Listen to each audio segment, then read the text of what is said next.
In the video, we're going to take a look at the ASICS Novablast 3 with its Flight Foam Blast Plus midsole and wider platform. And then we're also going to compare it on the run AB to the Novablast 2. Hello everyone, Sam from RoadTrailRun. We're going to take a look at the ASICS Novablast 3 and we're going to take them out and compare them in an AB run to the version 2. So the $140 Novablast 3, yes it goes up $10, is out now, and it is one of ASICS's modern, I would call modern road runners. With a rocker-based profile, not as rigid as say the Glide Ride Evo Ride. The key differences here and the key points that make this a really good option is that with about a 38-30 stack height, it loses 1.3 ounces, 36 grams in my US 8.5 over the version 2, and that is a lot of weight. Reason for the lighter weight and more energetic ride is the use of softer, lighter Flight Foam Blast Plus, which is 20% lighter and softer than Flight Foam Blast, which was used in the prior version. It also gets a new midsole geometry. We're going to talk about that. The weight drop puts it really into a livelier category. A lot of cushion, a lot of spring for the weight. Now, you may remember the Novablast 1, which weighed about the same really as the Novablast 2, but it was not a very stable shoe. You had to be well aligned. Well, with the 2, ASICS sort of maybe overcompensated a bit with a lot of plastic at the rear, kind of a rigid ride. Here, they go much lighter on that, with just a little bit of kind of reinforcing plastic overlays. Most notable, among other things, is the heel geometry. Let me show you that. You can see now we have a kind of a wider, square heel geometry. And in fact, I measure about 5 millimeters wider platform all around here compared to the number 2. So you can see the midfoot, the forefoot, the heel all wider with kind of a flatter rubber configuration. In terms of the upper, I'll get to that in the fit section from the run, but now we get a unpadded tongue. I'm sure that also helps with the weight, whereas before we had sort of a bit of a padded, puffy tongue.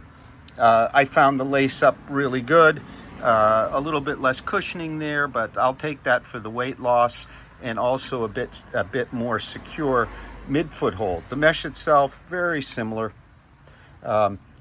Not sure there's a big difference there. We still keep a gusset tongue, which I think is a good idea with the unpadded kind of tongues we have here, whereas in the 2 we also had a gusset tongue, and I don't think it was really necessary. It sort of contributed to kind of stiff feel in transition. So this is a really fine option. Now I'm going to take them out, or I have taken them out, and I'm going to share my fit and ride impressions from the run. Okay, let's talk a bit about fit and ride here of our Novablast 3. Okay, let's talk about the fit of our Novablast 3. Very similar up front. I really can't detect any differences, really. Maybe a bit stretchier in the 3. We've got now that less or non-padded tongue, which holds the foot really well, but not quite as padded as the other one. I'll keep this one because this is a performance shoe, only 8.32 ounces, 236 grams. It loses 1.3 ounces, 36 grams over this one. So any weight savings here is appreciated. In terms of the heel hold, they've removed a lot of the plastic elements, the kind of exoskeleton stuff which we had here, which leads to, for me, a kind of less blocky but very secure hold. Definitely an improvement. I find the rear hold a little higher, maybe to compensate for the less plastic. Definitely a nice improvement. So next, let's talk about the ride. Okay, it's sort of a foggy day here along the coast. What am I feeling?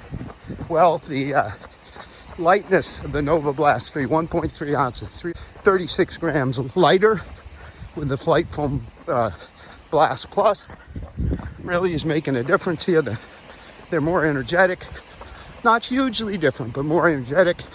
I'm also feeling transition is smoother in the 3, I think, because we've got a bit less plastic kind of support at the heel.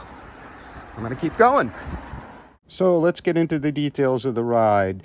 Clearly the 3 is softer, more energetic, and transitions more easily. So let's talk a bit more about why I think in terms of the ride, well, the lighter weight is clearly felt here. And in addition, we have the softer, more energetic Flight Foam Blast Plus. Especially at the heel, we have a kind of a more friendly landing, not quite as kind of abrupt as we had here. Surprisingly, even though our platforms are actually wider in the 3 than the 2, the transition actually feels smoother. And I think that in part has a lot to do with the new geometry, even though we're about 5 millimeters wider. I think eliminating all this lots of plastic we had here, whereas here it ends sooner, allows the foot to transition more smoothly. Now up front, again, the wider 5 millimeters I measured wider gives a more kind of bouncy rebounding feel off the front, but also a more stable one than in the 1. Whereas our 2 here just really feels kind of rough in comparison. So given the light weight here of 8.32 ounces, 236 grams, we are way down there in weight for what I would now call a daily trainer that can accommodate way more runners than the 1 did, which was, you pretty much had to be super well aligned to make that shoe work. A bit unstable here. There's enough stability, not too much as many felt over here with number 2. So it becomes much more practical for really all kinds of training. The cushioning is forgiving. The geometry is well executed. I would just say that one thing I did notice with both of them is the outsole is a bit slappy. Often that's a function of flex. Yes, we do have a kind of a rocker plus flex profile here. I'll show you how they flex after 2 runs. You can see they're relatively stiff still, but that's similar to what we had over in number 2. Not a con at all. So if you're an ASICS fan and you're looking for something light and lively with a lot of cushion that isn't as, say, prescriptive as, say, the Glide Ride, also an excellent shoe. If you think maybe the Cumulus 24 is a bit too soft and mushy, the Nimbus a bit too much shoe, the much lighter Novablast 3 really fills a really good role in the ASICS lineup.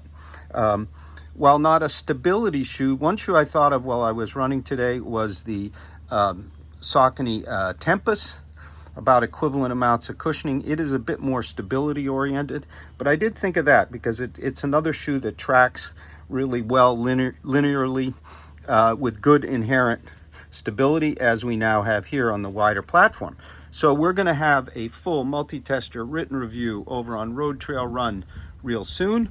The ASICS Novablast 3, it's out now, $140, is a really solid update that kind of bridges the gap between the wild and crazy version 1 and the bit stodgy version 2. So this is an excellent new option as a daily trainer of the light, more up-tempo variety. Thank you very much for watching.